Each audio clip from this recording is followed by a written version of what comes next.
Êtes-vous prêt à grignoter quelques livres? Alors c'est parti!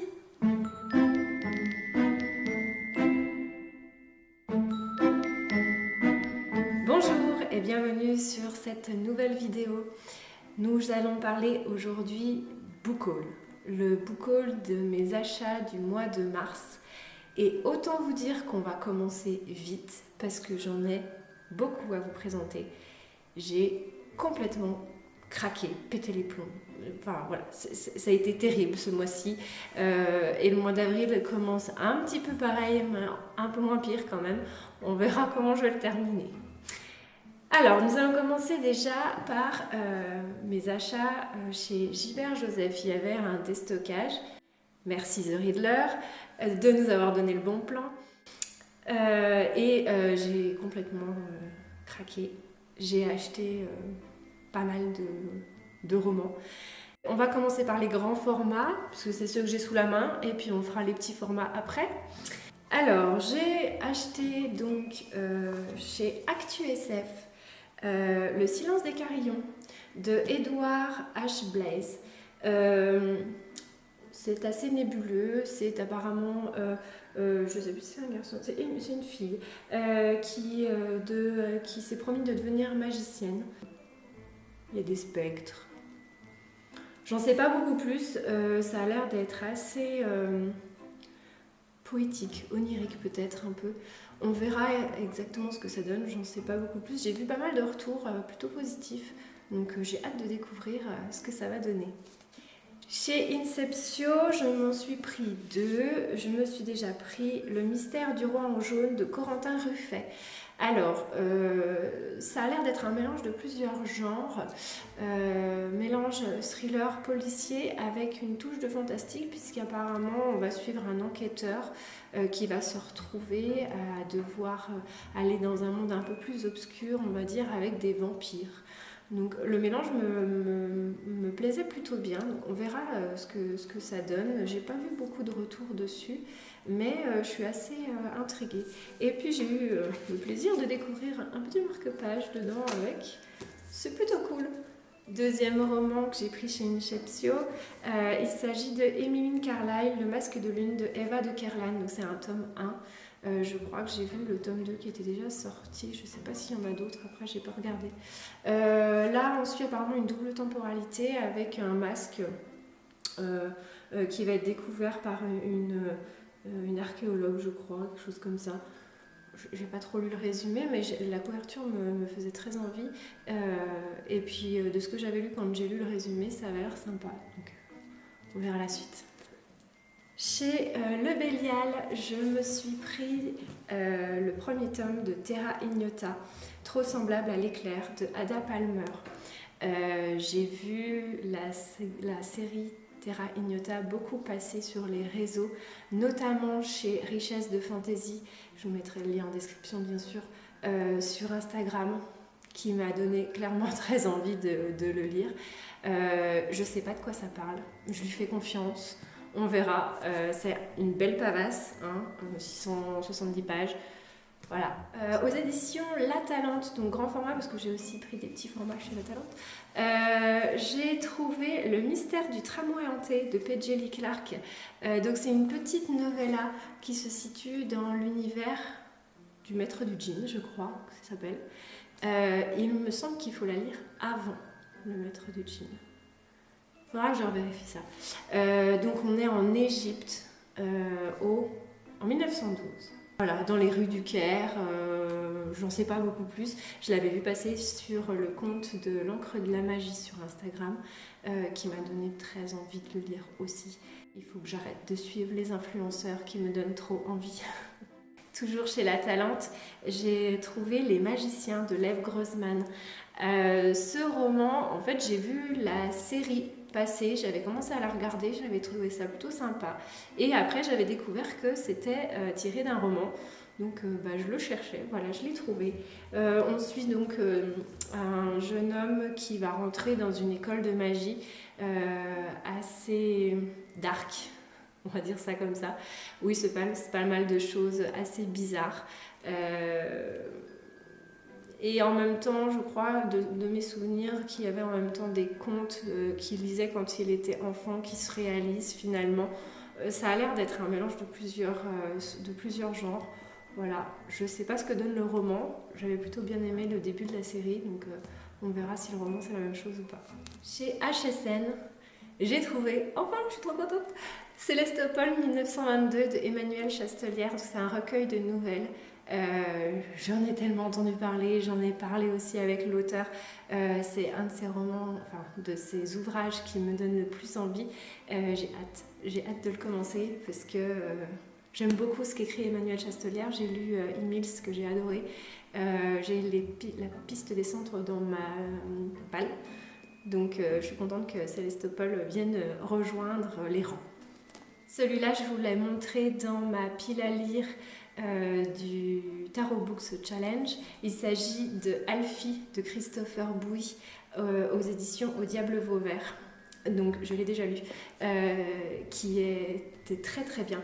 Donc on suit une intelligence artificielle qui a été achetée par une famille d'humains et qui va les aider au quotidien jusqu'au jour où il va se passer un événement dans la famille et Alfie va commencer à enquêter sur ces étranges événements. Et on va être embarqué voilà, dans son enquête et dans sa façon de voir l'humanité. Et c'était vraiment très très bon. Il a gagné le PLIB 2023. Très bon roman. Voilà. Dans les éditions Nemos, je me suis trouvé Le sang des parangons de Pierre Grimbert. Je ne sais pas exactement de quoi ça parle, mais voilà, il y a l'air d'avoir pas mal de personnages.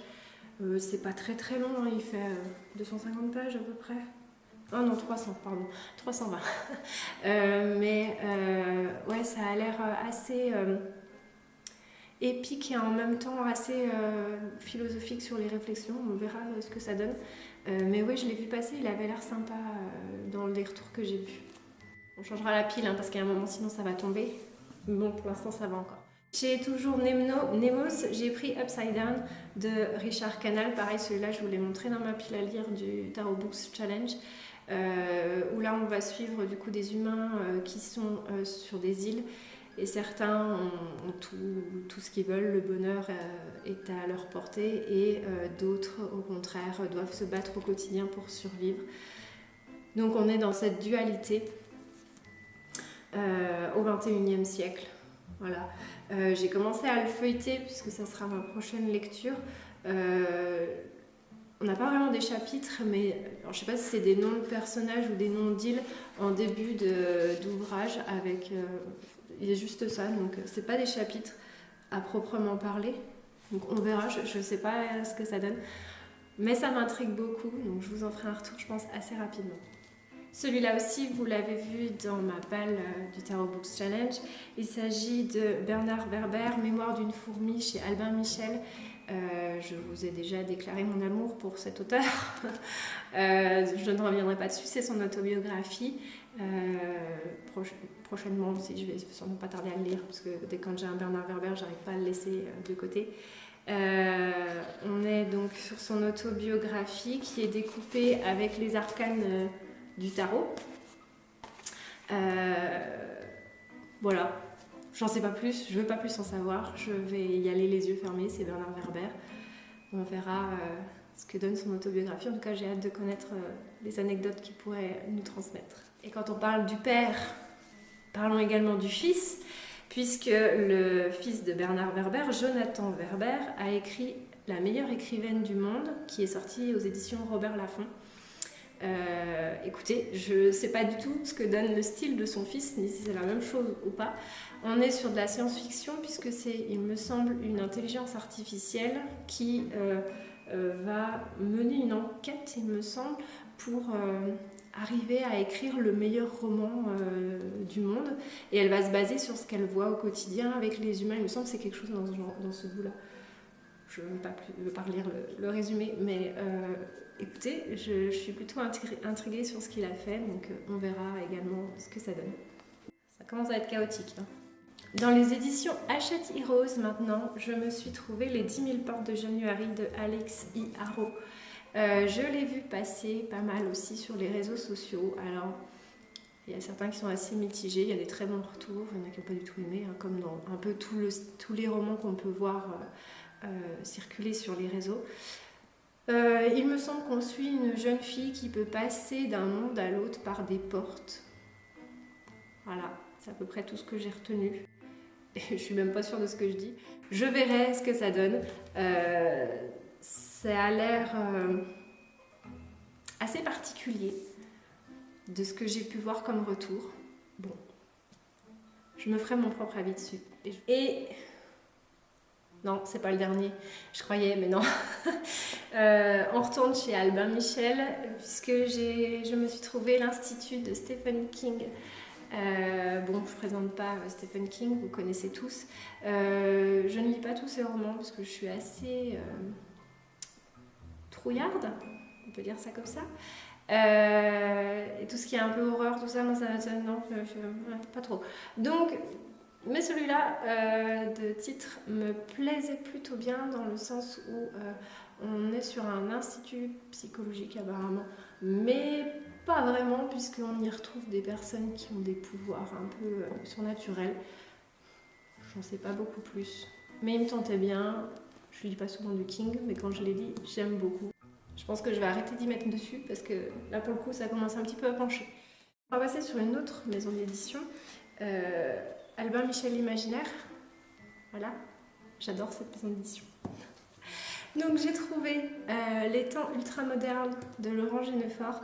Il me semble qu'il faisait partie, alors je sais plus si c'était le prix des libraires, il me semble, ou le prix si, je crois le prix des libraires 2023, je crois. Bref, on est sur du steampunk, je crois que c'est à Paris. Et on est avec Marie Curie. Voilà, je voulais pas plus en savoir. Ça a l'air super intriguant. Pas sûr que ce soit une bonne idée ce que je fais, mais bon. Toujours chez Albin Michel l'Imaginaire, Les flibustiers de la mer chimique de Marguerite Imbert. Le résumé, hein. Une mer chimique, il y a des radeaux de fortune. Ça a l'air d'être une vie assez compliquée. Je vais vous lire juste la phrase d'accroche. J'ai lu que ça. Hein. Une folle odyssée sous des cieux aveuglants, sur des mers acides qui empruntent leur couleur à une délicieuse poignée de bonbons chimiques. Je n'en dirai pas plus. On continue avec Romain Lucaso, La nuit du faune, toujours chez Albin Michel l'Imaginaire. C'est un conte apparemment un petit peu philosophique de ce que j'ai compris, avec un faune qui va rencontrer un jeune homme et le temps va s'écouler différemment en fait avec ce faune. Je ne sais pas beaucoup plus, la petite phrase d'accroche, un conte vertigineux sur l'impermanence des civilisations. Voilà. Il est assez court par rapport aux deux autres. On est sur 250 pages. Voilà, je pense que ça va se lire assez vite. Mon promis, c'est le dernier des grands formats et après je vire la pile avant qu'elle tombe. Et donc toujours chez Albin Michel l'Imaginaire et il s'agit de Sam J. Miller, La cité de l'orque. J'ai vu pas mal passer aussi sur les réseaux, un peu moins que les trois autres d'ailleurs, mais apparemment on serait sur dans le futur, les humains vivent sur des îles et il y a un jour une inconnue va débarquer et derrière elle va suivre une orque. Et donc on va suivre leurs aventures. Ça a l'air hyper intriguant aussi. Attendez, je vire la pile et je reviens. Bon, voilà, j'ai viré la pile des grands formats. On va passer au petit format. Du coup, dans les éditions La Talente, je vous avais prévenu que j'en avais pris un. J'ai trouvé Narcogenèse de Anne Fakhouri. Je l'ai vu passer sur le compte de Lucie Alu. En barre de description, hein, bien sûr. Je sais pas trop de quoi ça parle. Vite fait quand même. Il s'agit apparemment on est dans le futur aussi, une sorte de science-fiction. On suit une infirmière qui travaille avec des enfants qui sont dans le coma, plus ou moins, et qui font des rêves, mais qui se transforment, qui deviennent des cauchemars, je ne sais plus exactement. Et la première phrase en fait du résumé, j'adore cette première phrase. Quand le marchand de sable n'endort pas seulement les enfants pour la nuit, mais pour toujours. Voilà. Et je ne veux pas. Oh Dieu, une petite carte qui était avec. Voilà. j'ai hâte. Ça va être un peu décousu, hein. J'ai trouvé le chant des Fenjik de Luce Baster. Je l'ai vu pas mal passer sur les réseaux. Il me semble qu'il a... il ou elle? C'est une bonne question. Elle. Elle en a fait un autre. La débusqueuse de monde. Voilà, c'est celui-là. Donc il faut lire celui-là avant. Apparemment, c'est le préquel de la débusqueuse de monde. Donc ça tombe bien. C'est celui-là que j'ai trouvé. Donc là, on est apparemment dans l'espace. Et on va découvrir des cybersquales qui sont en train de mourir et qui offrent un champ qui traverse tout l'espace. J'en sais pas beaucoup plus. Ça me fait penser un peu à un résumé d'un épisode du Doctor Who où on suit aussi je sais pas si c'est un squale ou un orque, enfin dans l'espace qui délivre également un champ qu'il a attiré sur cette planète. Je sais pas du tout si c'est la même chose ou pas, mais ça m'a fait penser à ça. On change un peu de style, puisque là on est sur un thriller psychologique plutôt, avec L'Aliéniste de Caleb Carr. Donc on est aux éditions Pocket. On suit un meurtrier en série sur des adolescents, il me semble. Ouais, c'est ça. Et un spécialiste des maladies mentales qui s'appelle un aliéniste, qui va essayer de résoudre cette enquête. Chez Brajlon, j'ai réussi à trouver... alors, j'en ai déjà plusieurs de cet auteur que j'ai dans ma palle, mais je voulais commencer par celui-ci et je ne l'avais pas trouvé. Mais ça y est, c'est chose faite. Il s'agit de Légende de David Gemmell. Donc c'est le premier tome du cycle de Drenaille, je crois que ça s'appelle. Il me semble. J'en ai d'autres du cycle, mais j'avais pas le premier tome. Donc voilà, maintenant je vais pouvoir commencer et découvrir cet auteur que je n'ai jamais lu. Donc là on est sur de la fantasy plus épique, héroïque fantasy, avec un bon guerrier bien badass apparemment. Forteresse, des guerres, des machins. Donc on est sur quelque chose d'assez classique au niveau du pitch. Mais voilà, je pense que c'est un classique de la fantasy qui est sympa de découvrir. Je pense que ça a peut-être vieilli, je sais pas si ça a bien ou mal vieilli. Toujours chez Brajlon, je me suis pris une suite de séries parce que en fait j'ai plein de premiers tomes, mais vu que j'ai pas les séries complètes, je les sors pas. Donc là je me suis dit que c'était l'occasion. Espérons que ça marchera pour me les faire sortir. Donc il s'agit de la trilogie Atlantis et donc on a le tome 2, je crois que c'est celui-là, Le Fléau Atlantis, et le tome 3, Le Monde Atlantis, donc de A.G. Ridley. Je sais pas exactement de quoi ça parle. On est, je crois, dans le futur, science-fiction également, avec, dans le premier tome, il me semble qu'on suit une dame qui est une scientifique qui a fait des découvertes au niveau de la génétique sur un gène et les autorités, les politiciens vont essayer de lui voler ses découvertes pour faire une sorte de super-humain. Il me semble que c'est quelque chose dans ce genre-là. Je ne sais pas si la suite c'est la même chose ou si on suit d'autres personnages ou pas. Il me semble que j'ai vu qu'il y avait des épidémies, des pandémies. Ouais, là on parle de pandémie. Voilà, tout ce que je peux vous dire. Je ne l'ai pas vue de retour, je ne sais pas si elle est bien ou pas. On verra ça. Chez Helios, donc c'est le label poche d'Actu SF, il me semble. J'ai trouvé La Fille Feu Follet de Ursula Le Guin. J'ai commencé à découvrir Ursula Le Guin. J'aime beaucoup ses écrits. Donc j'avais hâte de découvrir ces petits romans. Je ne sais pas si c'est des nouvelles, alors c'est peut-être plutôt une novella sur un autre univers. Apparemment, on serait dans quelque chose qui se rapprocherait des contes de Terre et Mer. Je ne les ai pas lus. Je ne sais pas si ça va me porter préjudice ou pas pour cette lecture, mais il me semble que j'ai vu que c'était pas gênant. Dans les éditions J'ai lu, j'ai trouvé Un étranger en eau Londres de Sophia Samatar. Il me semble que je l'ai vu passer sur le compte de Richesse de Fantaisie ou L'encre de la magie, les deux. De toute façon, c'est les deux qui m'influencent le plus, donc c'était peut-être même les deux. Enfin bon, bref, on est sur de la fantaisie plutôt orientale, il me semble. On parle de livres qui sont communs sur une île mais pas sur d'autres, et avec un personnage qui doit aller sur ces îles, mais il va découvrir qu'il est hanté par un fantôme. Voilà, ça a l'air assez sympa. Il n'est pas tout petit, mais bon, on verra ce que ça donne. Folio SF, je crois on va faire à peu près toutes les maisons d'édition qui existent au niveau imaginaire. Pas toutes, mais pas loin, je pense. Donc chez Folio SF, j'ai trouvé Vivonne de Jérôme Leroy. Alors, je ne connaissais pas du tout.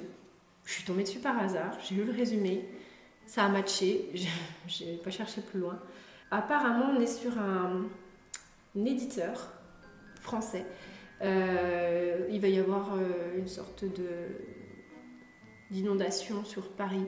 Il va se retrouver coincé et il va repenser à un de ses anciens amis qui était poète. Et il va essayer de retrouver des gens qui le connaissaient pour retracer un peu son histoire. Donc j'ai l'impression que c'est quelque chose d'assez justement poétique, assez philosophique. On verra, peut-être que je me trompe complètement. Mais écoutez, il m'a tapé dans l'œil. On retourne chez Brajlon. Et que serait notre vie sans des tomes 1 ? Bah oui, bien connu, sinon on s'ennuierait. Je me suis trouvé des débuts de saga. J'ai été influencée, comme d'hab. Donc celui-ci, c'est l'encre de la magie. Il s'agit de l'Empire du Silence, de Christopher Ruocchio. Donc c'est le premier tome, le dévoreur de monde. Dévoreur de soleil, pardon. Je sais pas trop de quoi ça parle, à part que c'est super bien. C'est une belle briquette. Belle briquette, ouais, 920 pages. Apparemment, on suit donc ce personnage qui va dévorer le soleil. Voilà. Je sais que dès le départ, en fait, on sait ce qui va se passer à la fin, et qu'après, il nous fait un retour dans le passé en nous expliquant pourquoi il est arrivé jusqu'à ça. Ça a l'air très très bien écrit, j'ai vu que des bons retours dessus. J'ai hâte. Un autre tome 1. Celui-là, c'est Plume et Chimère qui m'a donné envie de le lire. Je ne sais plus si Richesse de Fantaisie était aussi dans le coup, mais voilà. Il s'agit de Kristen Brittain avec le Cavalier Vert. Donc ça, c'est le tome 1. C'est une série où l'on suit une jeune fille qui va rencontrer sur la route un cavalier vert qui est en train de mourir, et il va lui délivrer un message qu'elle va devoir emmener à la faction des cavaliers verts, et elle va devenir elle-même cavalier vert. Voilà, j'en sais pas beaucoup plus, mais apparemment c'est très très bien écrit et ça matche très bien avec les retours que j'ai vus. On verra. Toujours chez Brajlon. Celui-là, c'est Camelot Magicado qui m'a donné envie de le lire. Il s'agit du premier tome de Codex Alera, Les Furies de Calderon de Jim Butcher. Je sais pas trop de quoi ça parle, à part que je crois qu'on suit des furies qui ont des pouvoirs avec le feu, l'eau, la terre, tout ça, il me semble. Et elles vont devoir sauver un peu en quelque sorte l'humanité. Il me semble me souvenir que c'était assez ovni. Bon, on verra. J'en sais pas plus. Dans les éditions Robert Laffont également, je me suis trouvé La Servante écarlate de Margaret Atwood. Je ne l'ai jamais lu. Voilà, je n'ai jamais lu de Margaret Atwood. Je n'ai pas vu la série non plus. Donc, écoutez, c'est une totale découverte. Mais j'en ai tellement entendu du bien que voilà, je voulais me lancer. J'ai une autre de ces séries dans ma palle. C'est Le Dernier Homme. Je ne sais pas si c'est le nom de la saga, mais je sais que c'est le nom du premier tome, qui a l'air très très bien aussi. Pas du tout dans le même genre, mais voilà, j'entends beaucoup de retours très positifs sur Margaret Atwood. Donc hâte de découvrir sa plume. Vu que je lis pas mes séries quand je les ai pas en entier, je me suis directement pris le tome 1 et le tome 2. Sinon c'est pas drôle. Donc c'est dans les éditions Le Livre de Poche, c'est Peter A. Flannery et c'est Mage de bataille, tome 1 et tome 2. J'ai failli faire tomber le reste, qui sont mes genoux. Tome 1 et tome 2. Donc là on est sur de la fantasy assez classique, je dirais, épique, héroïque, avec un mage Donc c'est un jeune homme qui va devoir invoquer un dragon pour pouvoir gagner la guerre. Sauf qu'on n'est pas sûr qu'il réussisse à le faire puisque son père est devenu fou en essayant de le faire. Donc voilà, le fils, est-ce qu'il va suivre les traces de son père ou pas? Ça a l'air assez sympa, j'ai eu beaucoup de bons retours. Et en grand format, il était chez Albin Michel Imaginaire. On va pas tarder à l'enlever aussi, hein, parce que ça va faire comme avec l'autre. Et enfin, j'ai pris dans les éditions Pocket des Terry Pratchett, des Annales du Disque Monde, puisque j'ai commencé à lire cette série l'année dernière, en 2023. J'avais lu le tome 1 et le tome 2. Et donc je cherchais la suite et il y en avait plusieurs. Donc je me suis laissée tenter. Donc j'ai le tome 4, Mortimer. Le tome 5, Sorcellerie. Le tome 6, 3 sorcières. Le tome 9, Eric. Tome 12, Mes contes de fées. Et tome 14, Noblio et sorcières. Donc voilà, j'en ai trouvé quelques-uns. J'étais à la recherche du tome 3, donc, qui est la 8e fille. Spoiler, je l'ai trouvé, ça sera dans le book haul du mois d'avril. Donc je suis contente, je vais pouvoir continuer un petit peu cette saga que je trouve vraiment super bien écrite. Donc on est sur de la fantasy plutôt humoristique, avec beaucoup de références sur plein de sujets différents, mais qui matchent super bien. Ça a été écrit il y a quand même assez longtemps, mais c'est toujours d'actualité et c'est ça qui est assez étonnant. Je me suis pris des fous rires, mais comme pas possible en suivant dans les 2 premiers tomes nos personnages. Voilà, j'ai hâte de continuer la série. Voilà, donc ça, c'était les achats Gilbert Joseph. Donc vous allez me dire qu'il y en avait largement assez, je suis totalement d'accord avec vous, mais ça ne s'arrête pas là, puisque j'ai reçu également au mois de mars ma box de Once Upon a Book Box. Donc pareil, je vous mettrai le lien dans la description. C'est une box littéraire avec le thème donc, qui change tous les mois. On peut demander à ce que la box soit semi-personnalisée, donc avec nos goûts littéraires, ou une box juste avec les coups de cœur des personnes qui s'occupent de cette box. Et donc du coup, j'ai commandé des livres. Voilà. Donc je vais vous montrer ce que j'ai reçu dans cette box. Je me souviens plus du thème. Je me souviens plus. Je crois que c'était un truc avec la malédiction, un truc comme ça. Donc on a toujours une petite carte avec une citation.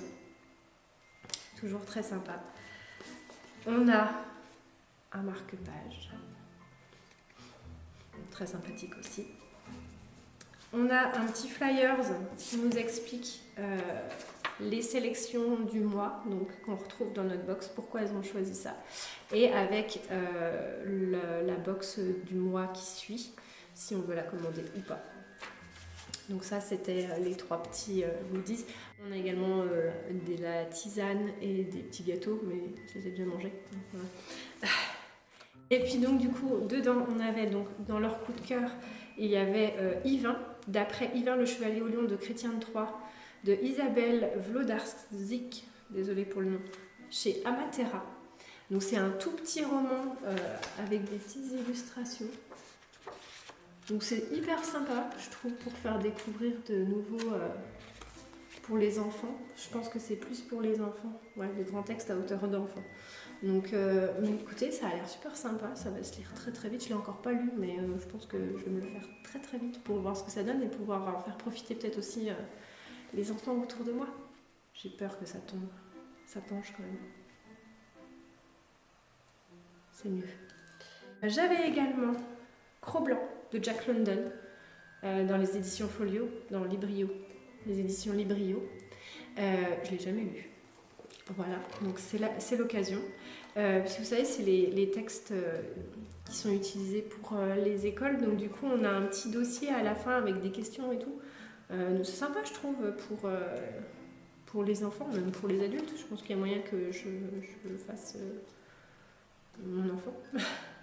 Mais écoutez, je suis assez intriguée. Je ne l'ai jamais lu, donc c'est l'occasion.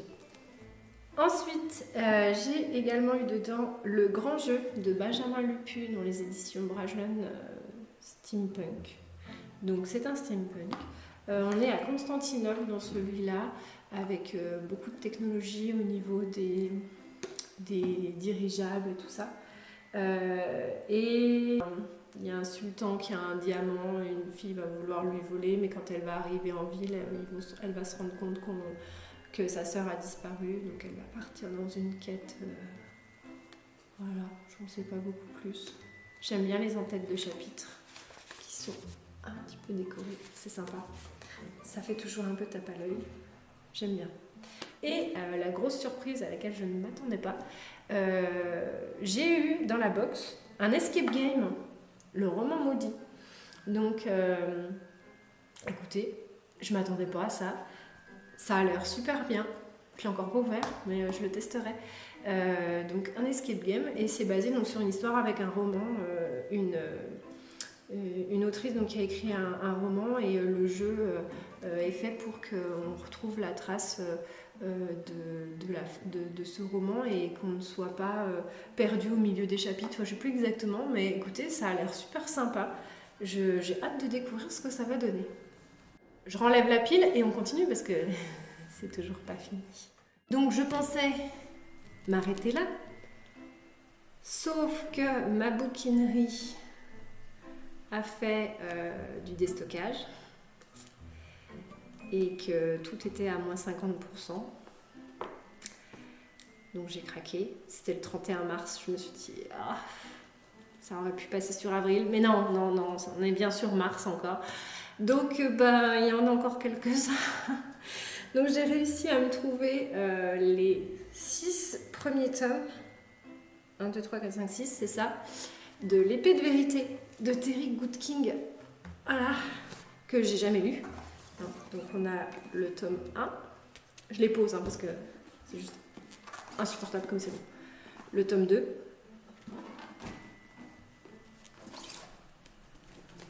Le tome 3. Le tome 4. Le tome 5. Et le tome 6. Voilà. Écoutez, c'était l'occasion. Je les ai eus à 2 € le bouquin. Voilà. Je ne pouvais pas dire non, c'était juste pas possible. Et puis c'est l'occasion de découvrir aussi. Donc c'est pareil, c'est de la fantasy classique, héroïque, épique fantasy, avec un jeune homme qui doit avoir une quête, je crois. Enfin, je sais même pas les histoires exactement, mais je sais que c'est un grand classique et voilà, je voulais pouvoir le découvrir. Donc c'est l'occasion de me lancer dedans. Ensuite, j'ai trouvé, alors c'est le tome 2 ou 3, c'est le tome 3 de la trilogie des joyaux, La Rose de Saphir de David Eddings. J'ai les 2 premiers tomes dans ma pile à lire. Je les ai pas lus, donc voilà, je me suis dit en ayant la trilogie complète, peut-être que ça me forcera à les sortir. C'est des belles bricasses également, je sais pas de quoi ça parle. Pareil, c'est de la fantaisie assez classique. On verra, je sais pas. Et je me suis trouvée également de Michael Moorcock, je sais pas comment ça se prononce, qui sont les tomes, attendez, je cherche, tome 6 et 7. 6 c'est L'Épée Noire et tome 7 c'est Stormbringer, qui sont donc les tomes de la série Elric, le cycle d'Elric, je crois que ça s'appelle. C'est ça, le cycle d'Elric.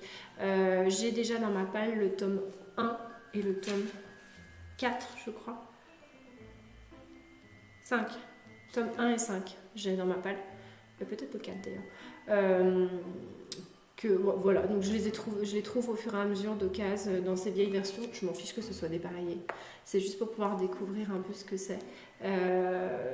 Vu qu'ils sont plus vraiment trouvables, je fais pas trop la difficile. C'est l'occasion, pareil, de découvrir une fantaisie assez classique. Donc voilà, je suis très contente. Bah, vous savez quoi? J'ai terminé. Voilà. Donc, vous l'aurez vu, extrêmement gros craquage. Promis, j'essaye de m'améliorer sur les prochains mois. Parce que là, c'est juste pas possible. J'ai même plus la place de les ranger, en fait. Je sais pas comment je vais les faire tenir. C'est pas grave, c'est mon problème. Là, si je regarde un peu tout ce que j'ai pris, c'est à peu près ce que je lis en une année. Même une année et demie. Donc j'ai largement de quoi faire. Mais voilà, c'était des achats complètement compulsifs et pas prévus. Mais voilà, il faut savoir se faire plaisir aussi de temps en temps. Et il y a des très beaux romans que j'ai hâte de découvrir. Tous. Hein, sinon ils ne seraient pas là. Et puis voilà, écoutez, on verra ce que nous réserve le mois d'avril. Bon, il y a déjà eu des petits craquages, mais moins conséquents que ceux-là, j'avoue. Là, c'était un petit peu abusé. Donc écoutez, je vais vous laisser là-dessus. N'hésitez pas à me dire en commentaire si vous avez autant craqué que moi. Et si vous avez craqué, qu'est-ce que vous avez acheté sur ce mois de mars. Et puis n'hésitez pas également à me dire si on a des lectures, des livres en commun, si certains vous intéressent. Je suis partante pour faire des lectures communes, il n'y a aucun problème. N'hésitez pas à venir m'en parler. Et puis sur ces belles paroles, je vous souhaite une bonne journée. Et je vous dis à une prochaine pour grignoter de nouveaux livres. Bye!